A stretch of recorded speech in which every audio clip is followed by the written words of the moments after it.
Today we're going to be speaking with Linda Kass, who is the author of the book Bessie, which is the story of Bess Myerson, the very first and still to date the only Jewish Miss America. To start with, maybe you could do a reading from one of the earlier parts of the book from Bess's childhood. So, the book is about the early life of Bess Myerson. Starts really during a 10-year period between 1936 and 1946. 12 and 22. 22, she was just finishing up her one-year reign as Miss America. And I did start the book, by the way, at 12 because that was the age when she reached her adult height of almost 6 feet tall. And that's kind of significant in terms of how she felt about herself and the confidence that she eventually developed later on. So I'll read a portion from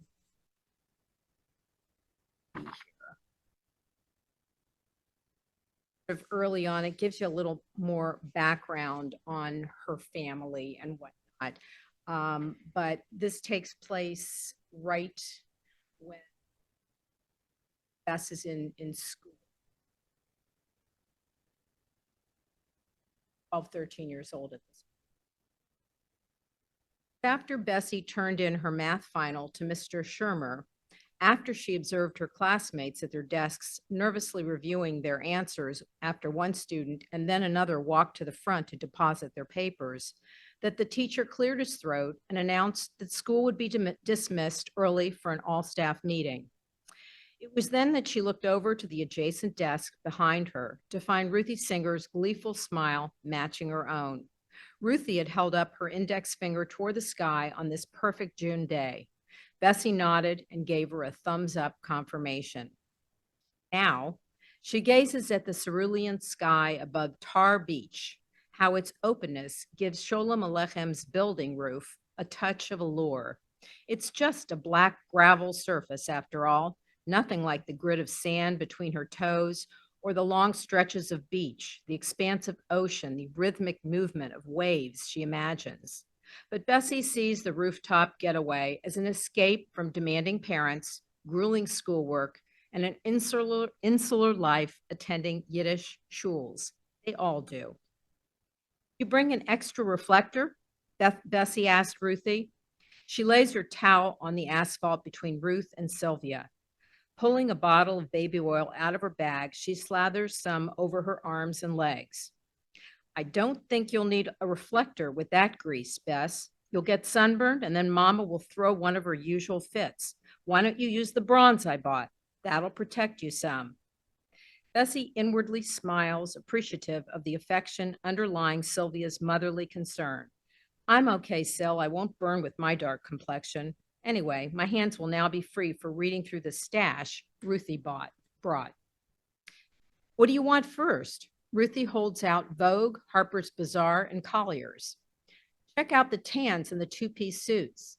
Hey, Sylvia, you can't wear those while you're on lifeguard duty, can you? Our mother would never go for those, but yours wouldn't either, Ruth. Bessie nods her agreement with Sylvia as she reaches for Harper's Bazaar and rifles through bathing suit ads. Wow, look at these beach scenes. She holds up the double spread of glamorous models lounging on the sand, some with parasols shielding them from the sun, others racing into the ocean against a long coastline backdrop. She looks over at Helen, who at 11 seems pleased to be hanging out with the older girls. Helen annoys her at times, causing Bessie to lose her temper, but Bessie is making an effort to include her younger sister more often, trying to be more solicitous. I know I'll burn, but Mama says the sun's heat and fresh air is good for my asthma. Helen dips her fingers in the bronze jar and begins applying it to her face. Bessie is tired of Mama's focus on Helen's condition and wants to change the subject. Listen to these articles, enough to turn your brain to mush. She scans the table of contents. Proper technique for achieving a good tan. Fashionable attire for tanning. It's fashionable to be brown in a light evening gown. And for some caution, dangers of too much sunshine. Why don't you read them, Bessie, and just give us the takeaway? Ruthie stretches her arms above her head, then flips onto her stomach. Helen, can you put some bronze on my back? Bessie pauses to watch Helen rub the salve on Ruthie's shoulders before she answers. She loves how Ruthie treats Helen like a sister. Hands are the rage of the moment, according to Vogue. One article talks about the fashion, makeup, and accessories to show off tan skin. Geez, can you hear Mama screaming at us if we wore makeup? You don't count, Sil. You're already an adult.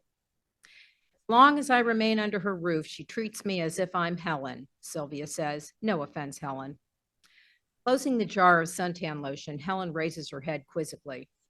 Bessie lays back on her towel and shuts her eyes. She thinks about the three of them, their bond, all affected in different ways by Mama's ire and gloom, all a result of the loss of the brother Bessie never knew, as Papa repeatedly shares with her, Yosela, the ghost who continues to cast a pall over their young lives. Sylvia probably took the brunt of their mother's despair. Bessie is the one Mama expects so much from. Poor Helen was the last attempt to fill a hole of sorrow. Bessie is thankful Ruthie is around so often, the unofficial fourth sister, as a buffer against too much talk about this shared family tragedy. She pushes away these uncomfortable musings and pictures herself at a real beach, like Orchard Beach, just a dozen miles to the east. She read how they're fixing it up through the WPA, sand filling and landscaping. She conjures up all the other places they might visit if they could afford to, maybe the South Shore of Long Island, or Coney Island, where she heard about game stands, roller coasters, and restaurants. But here they are on Tar Beach, the neighbor's laundry hanging on a clothesline stretched across the roof, enclosing them atop several buildings where everyone knows one another. It's the only home Bessie remembers, but she knows they haven't always lived at Sholem Aleichem. What was it like with Mom and Papa before they moved here, Sil? Were you living in Harlem? Helen turns her face from the sun's glare, suddenly all ears. I only remember the apartment on Prospect Avenue in South Bronx. I was 10, you were 3, and Helen was just 1 when we came here.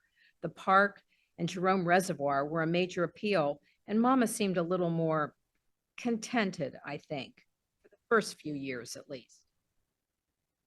Until people started losing their jobs and getting evicted, Bessie could still hear the crying children around the courtyard entrance trying to get their parents' attention, but the parents were in a state of shock. Ruthie and I'd be walking home from school and the contents from someone's apartment would be on the sidewalk. Ruthie raises her head and pushes a lock of hair out of her face. Remember how scared we were, Bessie? Yeah, our first thought was that our belongings were out there. Bessie tosses the magazine toward her feet, tired of the shallow messages inside. She wipes her oily hands and carefully pulls out a book she took out from the school library, National Velvet by Enid Bagnold. She identifies with 14-year-old Velvet Brown, growing up in the late 1920s in a small English coastal village, dreaming of one day owning many horses. She has a horse named Piebald. A high-strung, shy, nervous child, Velvet manages to train and ride him to victory in the Grand National Steeplechase. Just an ordinary family, yet Velvet clearly is a person to whom great things happen. As dusk nears, the girls pack up their things. To save time getting home, they cross the rooftops that connect the buildings at Sholem Aleichem. Bessie and her sisters hug Ruth when they reach her section and continue to theirs. Bessie wonders if tonight they might light the Shabbos candles, might say a blessing over challah, or not. She's always aware that everyone who lives at Sholem Aleichem is Jewish, but it has less to do with religious traditions, and it's more about so much else. An overriding belief in education, a love of the language of Yiddish and the wit and wisdom of its literature, a dedication to culture and the arts, a social conscience. Bessie breathes this air, yet at the same time with her resides a fierce desire, an expectation of reaching beyond this sanctuary.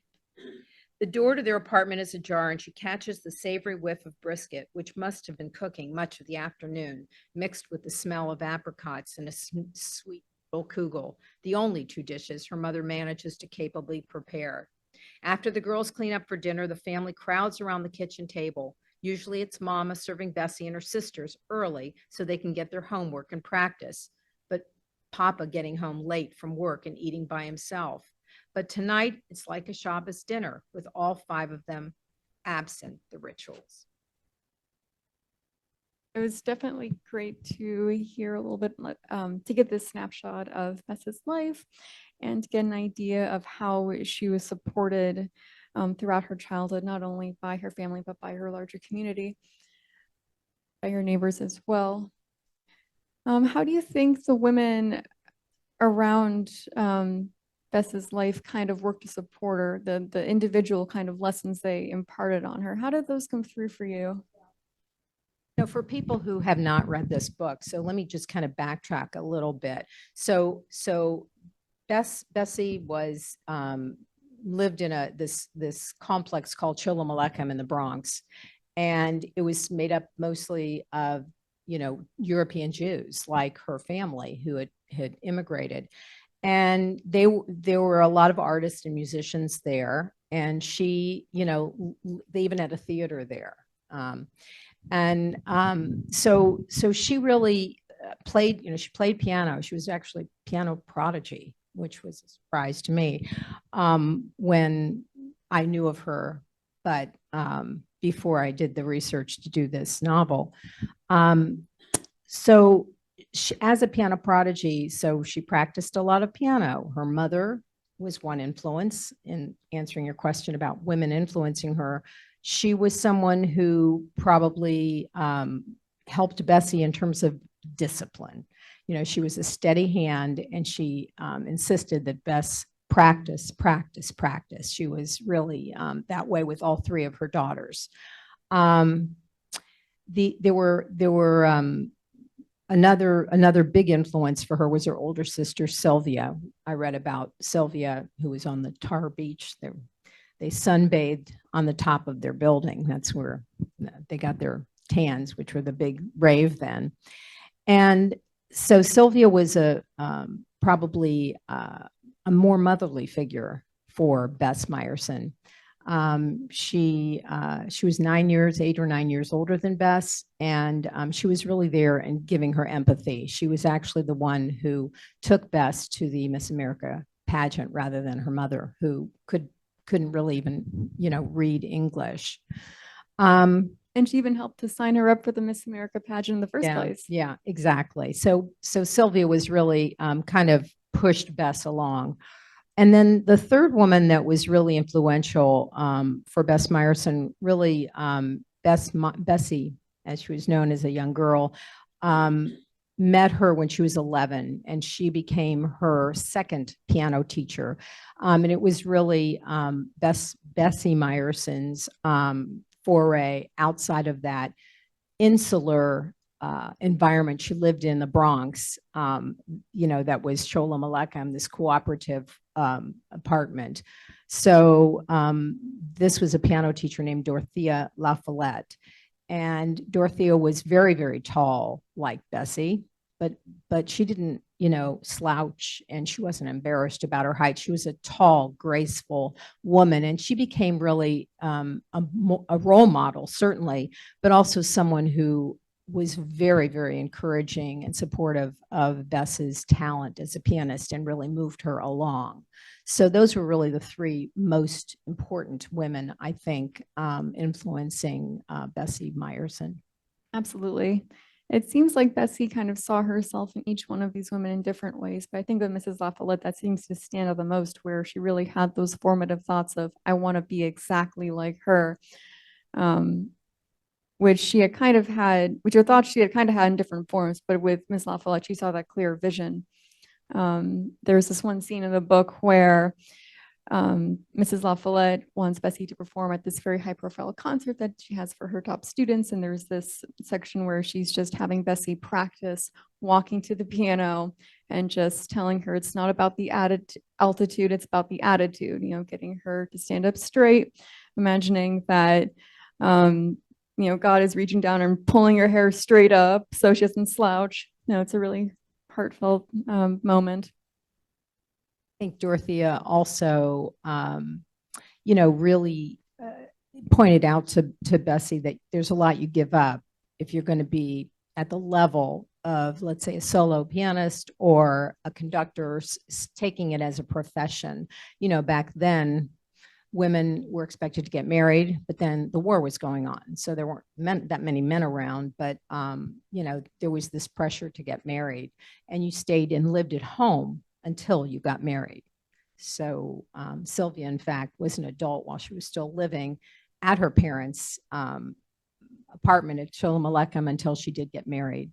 Absolutely. And it was a motivation of Bessie's mother as well, that all of her daughters should have additional skills in case they might have difficulty supporting themselves or their families as adults. And for Bessie's mom, this vision was that all of her daughters would become music teachers and they would have those skills in piano or in different instruments to kind of earn money that way.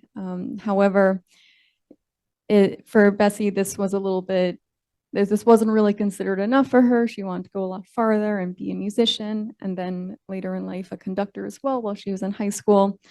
That speaks to the influence Bessie's mom had directly on her. In addition to the discipline, there was the idea of self-sufficiency.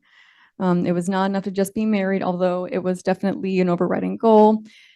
So it led to this kind of duality of vision she had for herself in her life.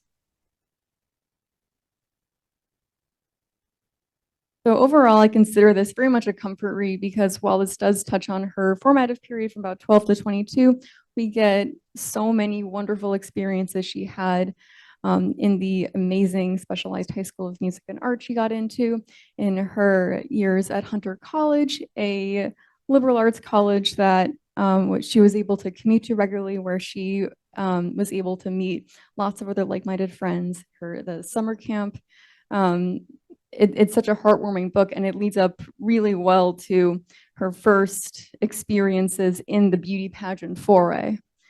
Well, that's very kind of you. I don't want to do spoilers here for this book for people who haven't read it, so I don't want to get too detailed about the later of the book. But just to give you a little bit of context, Bessie's parents, her father was a painter. He was considered a great contractor, craftsman, but he didn't bring a lot of money in. So as Molly was saying, I think the moms wanted to make sure that her daughters could support themselves. So she wanted them all to have ability to play music and then teach music. So, and in the end, Dorothea LaFollette was just a music teacher. It was very hard for women to break through at that point. Although during Bessie's time at the high school, and she did go to a wonderful, wonderful high school in Manhattan that was the legacy of Fiorello LaGuardia. He created this high school of music and art, and she was actually in the second class. They took students who were musically and artistically talented throughout the 5 boroughs of New York. You had to try audition for this. She attended this school, which had a major impact on her life. She attended the second class. It opened in 1936, and she entered in 1937 as a 13-year-old. So that was quite important for her. There's another formative scene where she really internalizes the idea that a girl can be, a girl can dream. And I believe that's when a female conductor, one of the only top female conductors in the country, actually comes to the High School of Music and Art to give a lecture. That happened countless times during Bessie's years in the High School of Music and Art. They had top-notch conductors, top-notch musicians just coming in from all over the country, and in some cases from outside the US, just to teach, which is just such an extraordinary thing if you think about it. All of these, all of the leaders in this field kind of flocking to this one school just to teach the next generation of musicians. So I think it might be a good time to maybe move on a little bit towards talking about the events that Miss America Beauty pageant and everything Bessie was able to learn from those experiences, first as Mrs. New York City, and then in 1945 as Miss America. It's such a powerful moment to read about those experiences and how she was able to grow from them. So Bess Myerson was not brought up to be a beauty queen. I need to make that very clear. She was brought up with the focus of achieving, of her education, of perfecting her music. I also should add that at the High School of Music and Art, she entered and was accepted as a pianist. But when you're a music student at the High School of Music and Art, you're expected to take on a second instrument. And because of her height, initially, they wanted her to play the double bass. And at that point, she said, I'm commuting on subway by an hour, and that would be really difficult for me. So the teacher was very kind and agreeable. And she said, well, what would you like to play? And she said, I'd like to play the flute. So she ended up playing in the Miss America contest. Her competition was, in fact, piano and flute. So she was extremely talented. She became a very talented flautist as well. Her favorite song was, I believe, George Gershwin's Summertime. She got that song down while at her high school, and was able to kind of continue that. I think she used that song to audition for a few different, she used it for a concert in the summer. And she also used that song to perform in the talent portion of the beauty pageant she was involved in. I would highly recommend, if you're reading this book, if you get to a point where she's playing something or she's practicing something, stop and just pull up the song and listen to at least a little bit of it. It's such a rewarding experience, and you're going to get a much better idea of the joy and beauty she was experiencing with each of those songs. I don't know if you noticed this in the back of the book, but I did create a playlist in the back of the book. And then different for this book, because all my books I've written, this is my third novel, but my books all have music in them. And I created for this book a Spotify list as well. So if you go on the free application of Spotify, they're called Bessie, you can listen to the music as well. Anything that's kind of that she plays or it's referred to in there. I didn't know that. Really fantastic. And music, of course, was such a huge, her performances specifically were such a huge factor in the competitions as well.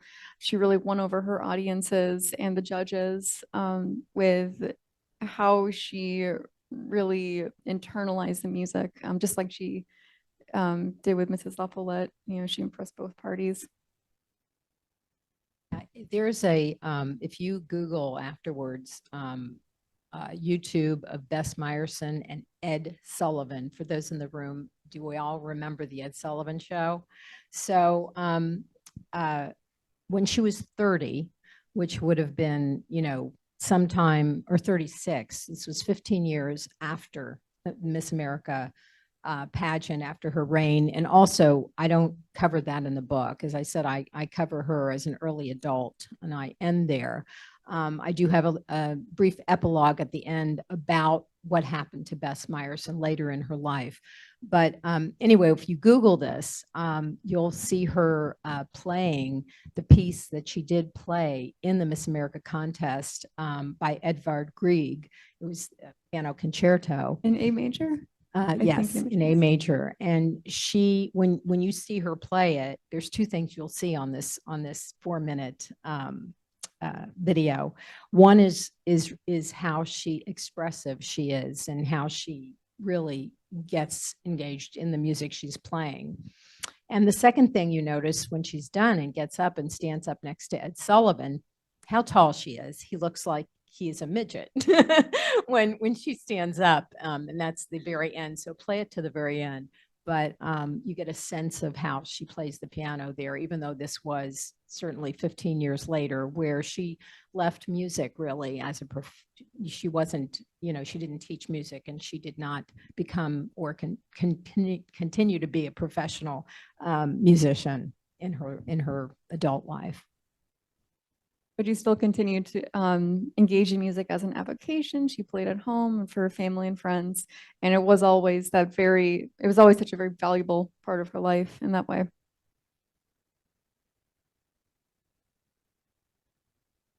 So it was really rewarding as well to learn about how Bess grew as an individual following the events of the Miss America pageants, because I feel like when people start to learn about Bess Myerson as an individual and as a beauty queen, people are generally very impressed with how she was able to win these competitions, but it also seems people are a bit generally less informed about what her experiences were like following the pageant and how the months within her reign as Miss America really helped to shape her a lot more than the events themselves.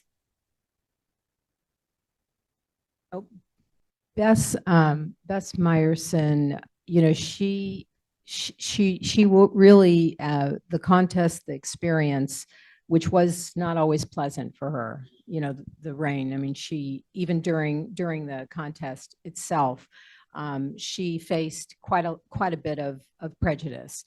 You know, she was asked when she was, in fact, not even yet Miss New York City, but the pageant director could see that this was a woman who potentially could be winning Miss New York City, which meant potentially she'd be a Miss America contestant and potentially she could win. She was asked to change her name. So they didn't like Myerson. It was a little too ethnic. And they wanted her to change her name to something like Betty Merrick. And, you know, Bess Myerson had the courage at only 21 years of age to stand up to this very aggressive director of the Miss America pageant, and basically say, if I change my name, everyone I know won't know it's me if I win. So I'm going to be Bess Myerson.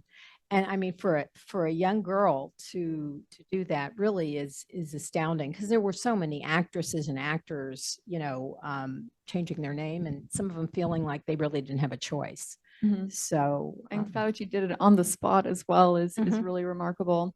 I think one leading point that Bess made in her argument to the director was that she is competing in this competition for her friends and family, for the people in this very close circle of her life who know her really dearly. And not only would that be a betrayal to them and of herself, but it would just be that complete loss of identity as well, where there wouldn't be any kind of reward in it for her or for anyone else in her life.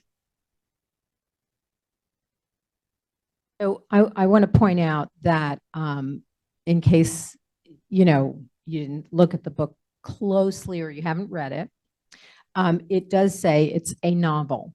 And the reason it's a novel is because, and historical fiction is often like this, where there are these true, in all three of my books, World War II is kind of in the background.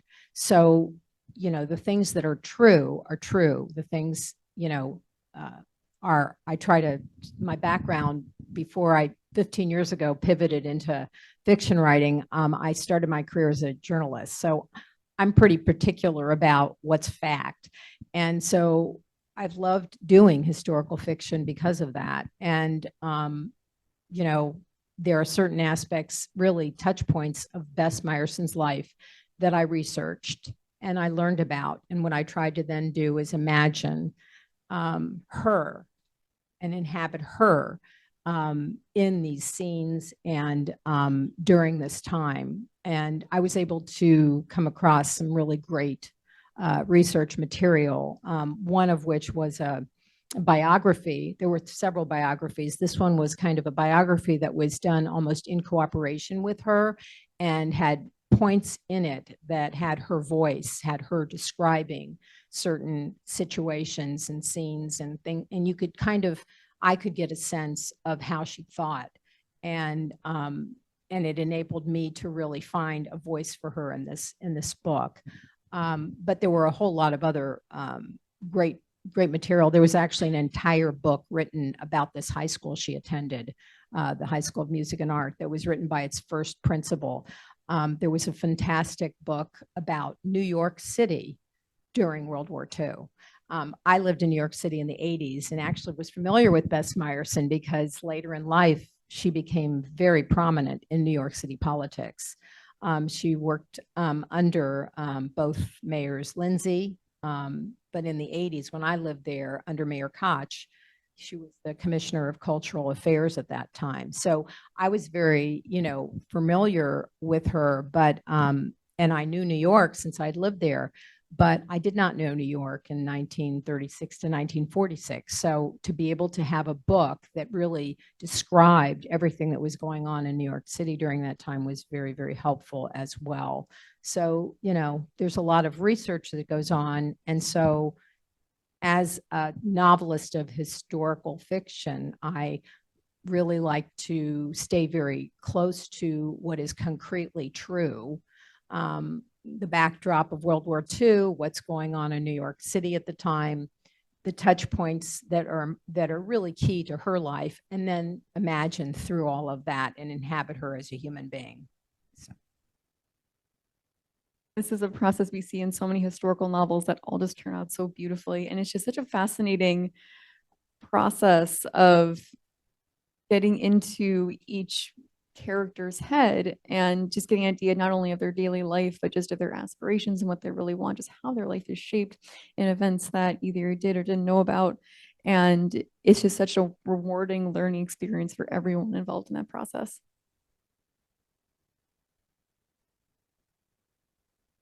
So this might be a good idea now that we have touched on a little bit more of New York's history and this kind of period of Bess's life. Maybe we could get into maybe a second reading, or maybe a different. Or if there's questions, and then. Excellent. Does anyone have any questions right now? She was the middle daughter. Mm-hmm.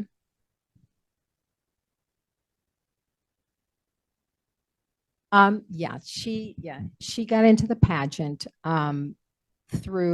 she had been doing some modeling, which she also didn't want to do, but her sister got her into that as well. She met someone at her apartment where she lived who was a retired businessman, and he was an avocationally. He did photography, and he had a photo club. And she was in college at Hunter College at the time. And he asked her if she wanted to make extra money, and he'd pay $5 an hour, which was far more than she was making as a teaching, students piano on the side.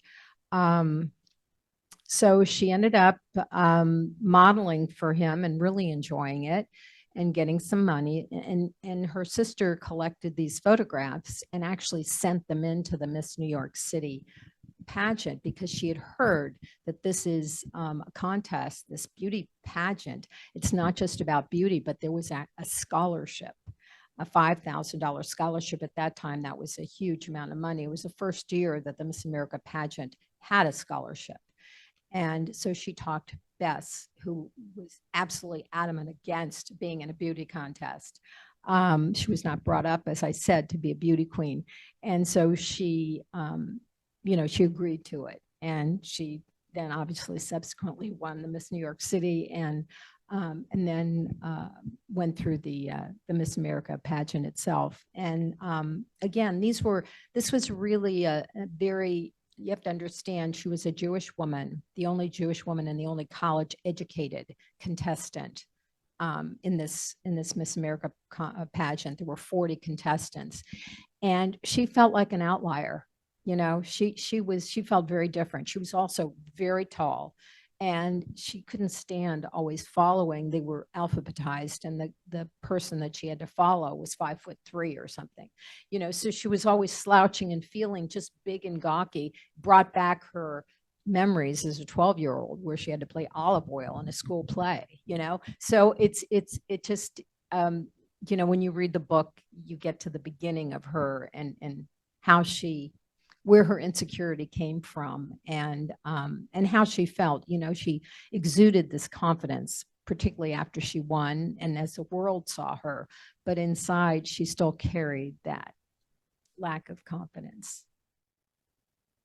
No, actually, they did not want to promote that, in fact, at all. And, it was very much, that's what really drew me to want to explore this woman's background, because it was quite extraordinary that when she won, which was September 8th, 1945. And that actually, I know that date so well because it was that date that I read in a newspaper article back in the beginning of 2020 that took me aback.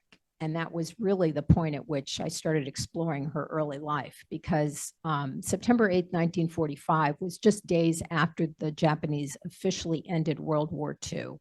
And I, having written 2 other novels that focused on the World War II period, I was very aware of the sentiment of the country at that time.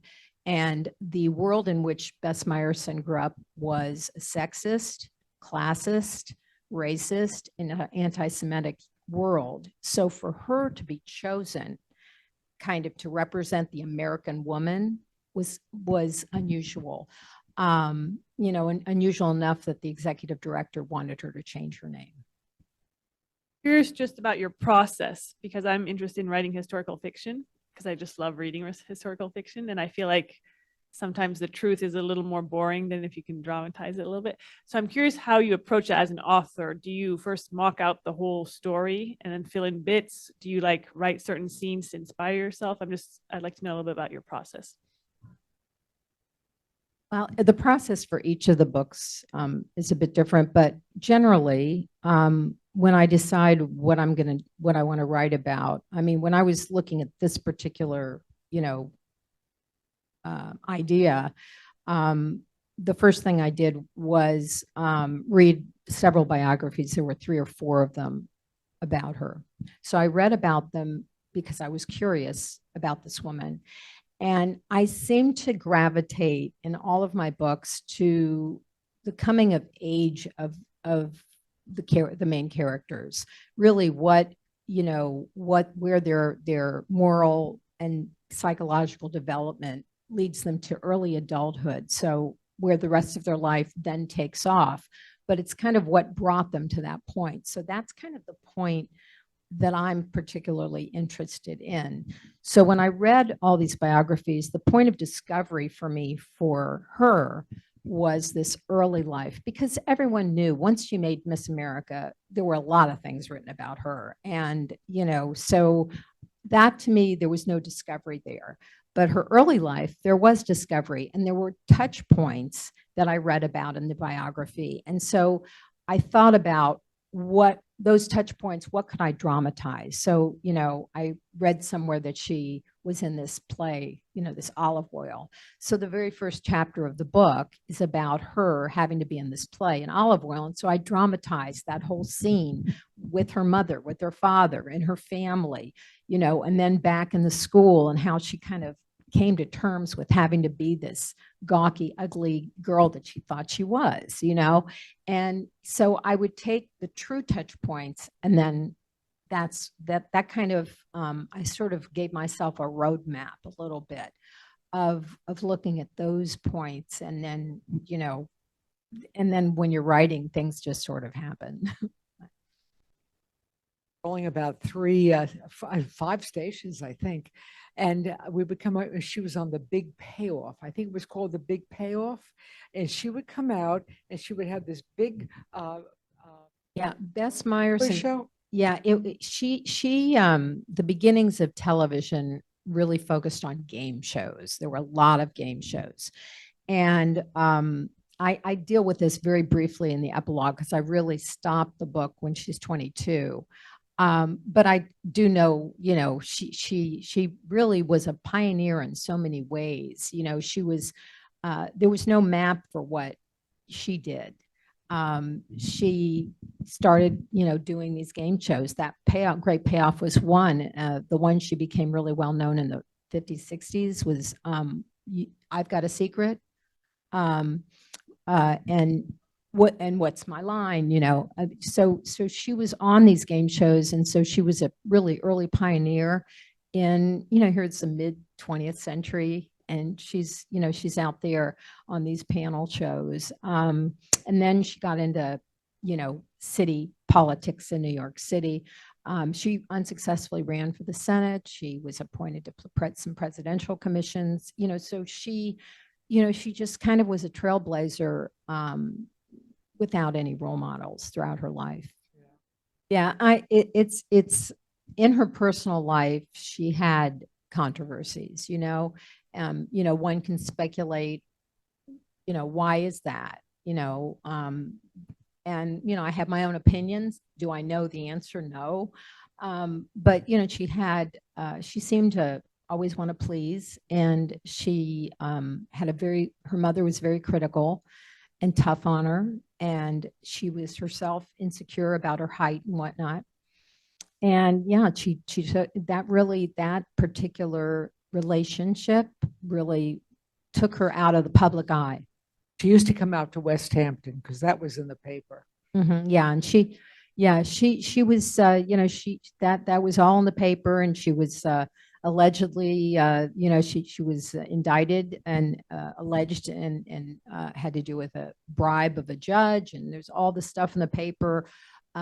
She was acquitted, but it really put a stain on her reputation, and she really went out of the public eye after that happened in the late 80s. Have children? She had one daughter with her first husband. She had a second husband. He died. She divorced him, and then he died. She married a second man. Her second husband, she married twice. He adopted the daughter, so she took the second husband's name. And the daughter was an actress. She's, I think, in her 70s now, lives out in California. I did not talk to family members to write this book.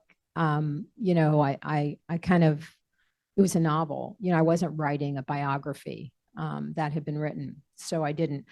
I did get a beautiful email from a cousin of Bessie's. And yeah, so that was really nice because he felt that I really kind of got that family life.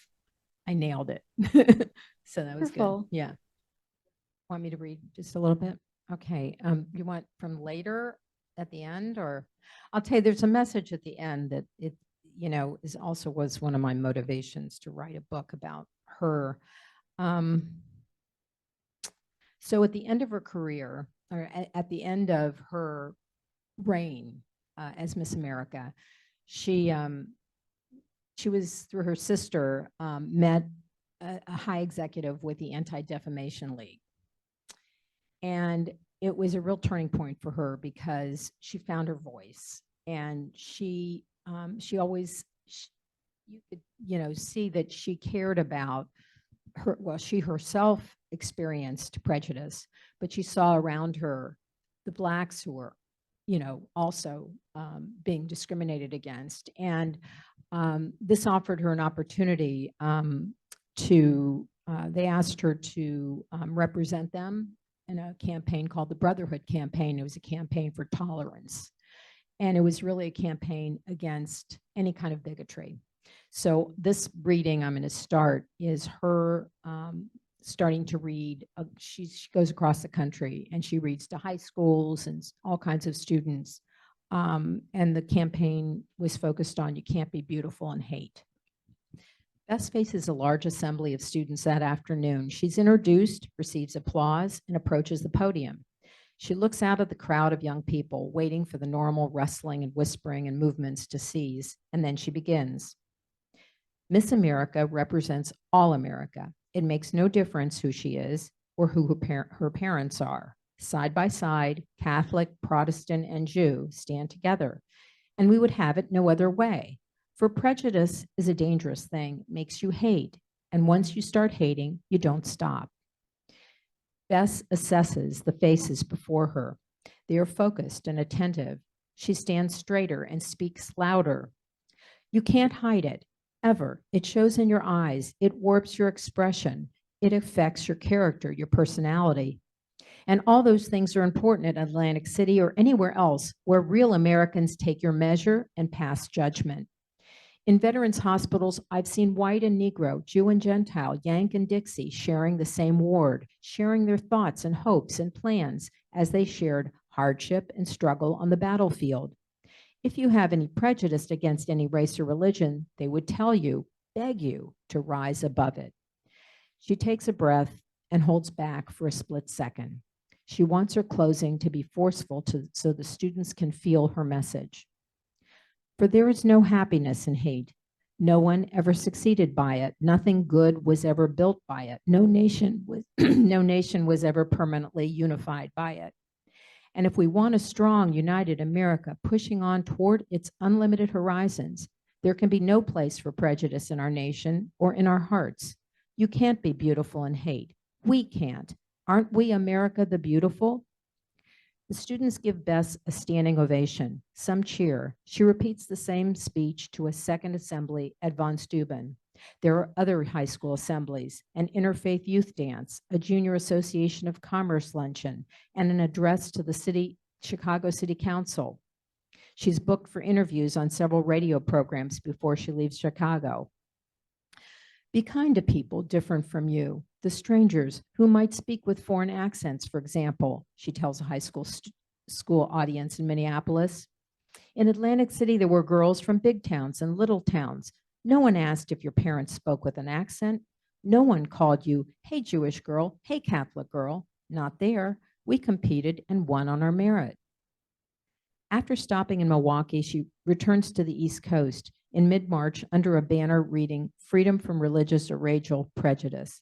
Bess stands before 60 admiring editors of Greater Boston high school newspapers sponsored by the Institute of American Democracy. She urges all young people to learn to live together cooperatively and in friendship, regardless of racial and religious differences. Hatred of another person because of his creed or race is a poison that corrodes the soul, she tells the wide-eyed teenagers. True beauty is marred and diminished by angry, unreasoning prejudices which eat away at the heart. If our fighting men lived, fought, and died together to make America safe, we are untrue to them if we harbor thoughts unworthy of Americans. From there, she travels close to home to address groups in Hartford, New York. She speaks at high schools located in troubled areas, and she wins an enthusiastic reception. Wire stories of her tolerance messages are carried from coast to coast. Commentators repeat her slogan, "You can't be beautiful and hate," on national radio networks. Comic magazines dramatize her life story. Feature stories appear in the national magazines 17, Salute, and Redbook. Crowds gather and children swarm around her in the streets with a look of wonder and adoration.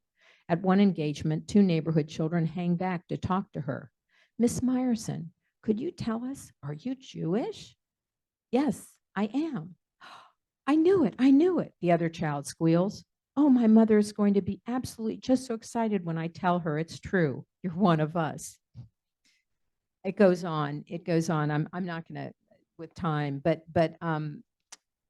you know, the Anti-Defamation League actually provided me with her newsletters, and I took most verbatim what she said, and were not my words. They were the words she spoke back in 1945, 46, which is really amazing when you think about it. The only thing I changed was, I think they never said America the Beautiful. I kind of added that. I just thought it kind of fit. But anyway, thanks for being here. I think that concludes the author tab. Thank you so much for everybody who attended.